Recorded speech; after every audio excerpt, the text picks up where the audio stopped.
Okay बेटा, हम लोग पहुंचे एडमिशन चैप्टर पे, टीएस गरेवाल क्वेश्चन 83। ये इसी क्वेश्चन का थर्ड पार्ट वीडियो लेक्चर बन रहा है। तो मैंने सब कुछ समझा दिया, सिर्फ बैलेंसिंग बाकी थी। तो बैलेंसिंग में ऐसा है कि रिवैल्यूएशन का नेट डिविजिबल लॉस 42,000 आया। ये 42,000 हमने रमन और रोहित में डिस्ट्रीब्यूट कर दिया, 28 और 14। तो 28 और 14 रिवैल्यूएशन में हुआ क्रेडिट, तो रमन और रोहित में हुआ डेबिट। अब लास्ट वीडियो लेक्चर में मैं यहाँ पे पहुंचा था कि रमन के कैपिटल का क्रेडिट का टोटल था 189,600। अब 189,600 में से डेबिट का टोटल था 28,000। तो 189,600 में से 28,000 माइनस किया, तो रमन का क्लोजिंग कैपिटल आया 161600। ये जाएगा न्यू बैलेंस शीट में लायबिलिटी साइड पे 161600। ये न्यू बैलेंस शीट में लायबिलिटी साइड पे 161600 रमन का क्लोजिंग कैपिटल। मैं यहाँ पे लिखूंगा पार्टनर्स कैपिटल अकाउंट। यहाँ पे लिखूंगा पार्टनर्स कैपिटल अकाउंट, उसमें रमन का क्लोजिंग बैलेंस ये वाला 161600। अब इसी तरीके से मैं रोहित को टैली करूंगा, रोहित का कैपिटल टैली करूंगा। तो रोहित के कैपिटल में क्रेडिट साइड का टोटल, रोहित के कैपिटल में क्रेडिट का टोटल है 116400। 116400 क्रेडिट का टोटल, डेबिट का टोटल है 14,000। तो इस 116400 में से पहले 14,000 माइनस, तो हमारा डिफरेंस आएगा 10240। ये जो 1024000 आया डेबिट, तो हम इसको बैलेंस शीट में कर देंगे क्रेडिट 1024000। बस अभी सीखने जाता है 1024000। ये रोहित का क्लोजिंग कैपिटल, रोहित का क्लोजिंग कैपिटल 1024000। अब न्यू पीएनएल रेशियो भी काम आएगा और ये रमन और रोहित का क्लोजिंग कैपिटल भी काम आएगा। ठीक है, मैं एक बार वर्किंग नोट्स में फिर से दिखा देता हूं आपको कि हमारा न्यू पीएनएल रेशियो था 645। अगर आपको याद नहीं हो, ये वाला हमारा न्यू पीएनएल रेशियो था 645। ये बहुत काम आएगा, अभी यहां से लेकर काम आएगा 645।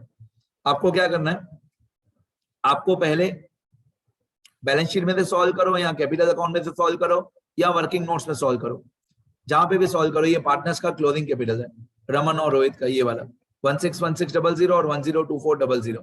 ठीक है, सलोनी का कैपिटल हमको पता नहीं है, तो ये सलोनी का कैपिटल जो क्वेश्चन में बोला है प्रोपोर्शनल कैपिटल, आप यहां से कैपिटल अकाउंट में से सॉल्व करो, कोई प्रॉब्लम नहीं है। न्यू बैलेंस शीट में से सॉल्व करो, कोई प्रॉब्लम नहीं है। वर्किंग नोट्स में सॉल्व करो, कोई प्रॉब्लम नहीं है। आपको सॉल्व करने आना चाहिए। तो न्यू पीएनएल रेशियो है 6:4:5। ये हमारा न्यू रेशियो है 6:4:5। ठीक है, अब जो बच्चे इंटेलिजेंट हैं वो लोग तो यहीं से समझ गए और यहीं से उनको सारी स्टोरी समझ में आ गई कि हाँ सर पता चल गया कि सलोनी का कैपिटल कैसे आएगा। पहले आपको इन दोनों अमाउंट को प्लस करना है, 161600 और 102400। इसको बोलेंगे हम लोग क्लोजिंग कैपिटल। क्या बोलेंगे? Closing capital. किसका क्लोजिंग कैपिटल? रमन और रोहित का। ये क्लोजिंग कैपिटल आपने पहले फाइंड आउट किया, रमन और रोहित का क्लोजिंग कैपिटल फाइंड आउट किया। अब आपको क्या करना है, ये जो 161600 है और 102400 है, इन दोनों को प्लस करना है। आपको यहाँ पे स्क्रीन पे नीचे नीचे राइट कॉर्नर में दिख रहा होगा 2,64,000। आप इन दोनों को प्लस करोगे तो 2,64,000 आएगा। अब ये जो 6 और 4 है, 6 और 4 इन दोनों को प्लस करना है। 6 और 4 कितना हुआ? 10। फिर आपको क्रॉस मल्टीप्लाई करना है कि 6 और 4 10 हुआ और इन दोनों का कैपिटल को प्लस करके 2,64,000 हुआ। मतलब 10 रेशियो 10 में टोटल कैपिटल 2,64,000। तो 5 वाले रेशियो का कैपिटल कितना? 6 + 4 कितना हुआ? 10। और इन दोनों अमाउंट को प्लस करके कितना आया? 2,64,000। तो 10 वाले का 2,64,000, तो 5 वाले का कितना?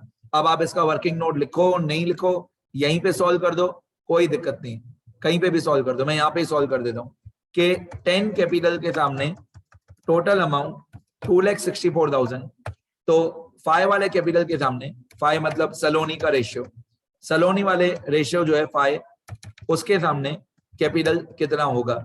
अगर आप इसको क्रॉस मल्टीप्लाई करोगे तो आपका आंसर आ जाएगा। 10 मतलब कैसे आया? ये 6 + 4 10 हुआ, तो 10 और 264 कैसे आया? इन दोनों को प्लस करके।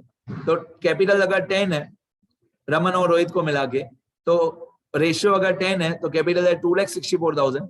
रेशियो अगर 5 है तो कैपिटल कितना होगा? यहाँ पे सलोनी का कैपिटल फाइंड आउट हो जाएगा। मैं क्रॉस मल्टीप्लाई करता हूँ, तो 2,64,000 मल्टीप्लाई बाय 5 डिवाइड बाय 10। 10 कैसे आया? ये 6 और 4 को प्लस करके। तो ये सलोनी का कैपिटल 1,32,000 होना चाहिए। अब आप इसका अलग से वर्किंग नोट बनाओ, नहीं बनाओ, मैं चौथी बार एक्सप्लेन कर रहा हूं, जो रमन और रोहित का क्लोजिंग कैपिटल है 161600 और 102400, इन दोनों को प्लस करना है। और रमन और रोहित का जो रेशियो है 6 और 4, इन दोनों को प्लस करना है। तो 6 और 4 10 हुआ और टोटल कैपिटल 2,64,000 हुआ। तो 10 के सामने 2,64,000, तो 5 के सामने कितना, ये 1,32,000 आएगा। और मैं ये गरेवाल के आंसर में थे, मैंने प्रूव कर दिया, ये 1,32,000 सलोनी का कैपिटल। 42,000 हमारा नेट डिविजिबल लॉस था, वो भी राइट है। ये 161600 पे राइट है, 102400 पे राइट है। ये सलोनी का कैपिटल अभी हमने फाइंड आउट किया 1,32,000, वो भी राइट है। इस 1,32,000 की हमने एंट्री की हुई है, इफेक्ट्स भी किए हुए हैं, सिर्फ अमाउंट लिखना बाकी है। मतलब सलोनी कितना कैपिटल लेके आएगी, 1,32,000। ये कब आएगा, जब रिवैल्यूएशन भी टैली हो गया, रमन और रोहित का कैपिटल भी टैली हो गया, फिर ये 1,32,000 फाइंड होगा। रिवैल्यूएशन भी टैली कर दो, रिवैल्यूएशन का जो प्रॉफिट या लॉस है वो रमन और रोहित के कैपिटल में लेके जाओ, फिर रमन और रोहित का क्लोजिंग कैपिटल फाइंड आउट करो, फिर रेशियो लगाओ न्यू वाला। तो रिवैल्यूएशन भी पूरा टैली हो जाएगा, रमन और रोहित का कैपिटल भी पूरा टैली हो जाएगा, उसके बाद सलोनी का कैपिटल फाइंड होगा, जिसको हम स्टेप 6 बोलते हैं। Cash and bank account debit 1,32,000 to Saloni's capital 1,32,000। अब आप सलोनी का कैपिटल टैली कर सकते हो। तो सलोनी के कैपिटल में क्रेडिट का टोटल 1,32,000, डेबिट का टोटल भी 1,32,000, ठीक है। बैलेंस ये 1,32,000 ही आएगा। ये जो 1,32,000 आया, ये हमने फाइंड आउट किया, इसको हम लेके जाएंगे न्यू बैलेंस शीट में, लायबिलिटी साइड 1,32,000, 1,32,000, ये सलोनी का कैपिटल, ठीक है। अब यहां से भी फाइंड आउट करते तो भी वही सेम स्टोरी होती, यहां से भी फाइंड करते तो इन दोनों को प्लस करके, रमन और रोहित को प्लस करके 2,64,000 ही आता, फिर मैं ऐसे ही बोलता कि 10 वाले का इतना तो 5 वाले का कितना, सेम स्टोरी। अब आप इन तीनों को ऐड कर दोगे तो आउटर कॉलम आ जाएगा, ठीक है। तो कैपिटल अकाउंट टैली हो गया, कैपिटल अकाउंट टैली हो गया। Cash and bank account, cash and bank account में आपका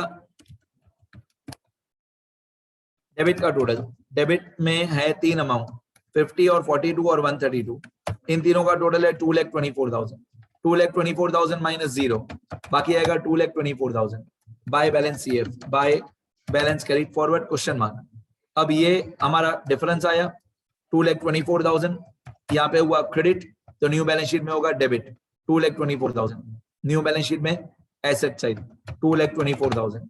कैश एंड बैंक का closing balance, cash and bank balance 2,24,000। इसके बाद कैश एंड बैंक टैली हो गया। इसके बाद प्रीमियम फॉर गुडविल, यहाँ गुडविल अकाउंट बोलो या प्रीमियम फॉर गुडविल अकाउंट, ये हमेशा टैली हो जाएगा हर क्वेश्चन में। तो डेबिट का टोटल भी 42,000 है और क्रेडिट का टोटल भी 42,000 है, ये हमेशा टैली हो जाएगा। इसको मैं बोलता हूँ नो बैलेंस, तो नो बैलेंस मतलब ये न्यू बैलेंस शीट में नहीं आएगा। इसके बाद न्यू बैलेंस शीट टैली होनी चाहिए, दोनों साइड पे टोटल इक्वल आना चाहिए न्यू बैलेंस शीट का। तो मैं न्यू बैलेंस शीट का टोटल करता हूं, पहले लायबिलिटी साइड कर लेते हैं।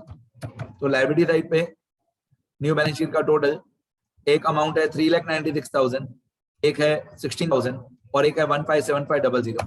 तो लायबिलिटी का टोटल है 569500 और एसेट का टोटल है 569500, टैली हो गया, ठीक है। और जर्नल एंट्री वगैरह पूछा नहीं है, देखो क्वेश्चन में जर्नल एंट्री नहीं पूछा है, सिर्फ रिवैल्यूएशन अकाउंट, पार्टनर्स कैपिटल और बैलेंस शीट उतना हमने बना दिया। अब मैं स्क्रॉल कर देता हूँ, सारा आंसर कंप्लीट हो गया। मेन जो समझने जैसा था वो इसी वीडियो लेक्चर में था, ठीक है। मैं एक बार स्क्रॉल कर देता हूँ। हमने एक क्वेश्चन किया था जब नए पार्टनर के कैपिटल दिया हुआ था, उससे पुराने पार्टनर का कैपिटल हमने फाइंड आउट किया था, 77 नंबर। और ये क्वेश्चन है कि हमने पुराने पार्टनर्स का कैपिटल क्लोजिंग पहले आंसर में से फाइंड आउट किया, पुराने पार्टनर्स का कैपिटल, फिर नए पार्टनर का कैपिटल बाद में फाइंड किया। तो ये क्वेश्चन है,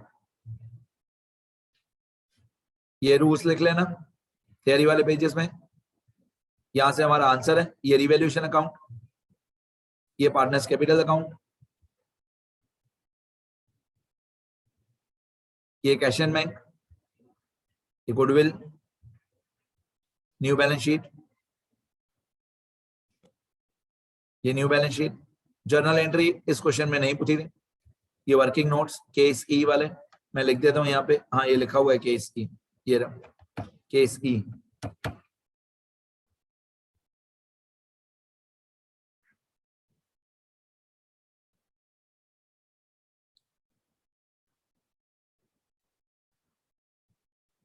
ठीक है, यहां तक ही है, लिखो सब लोग अच्छे से।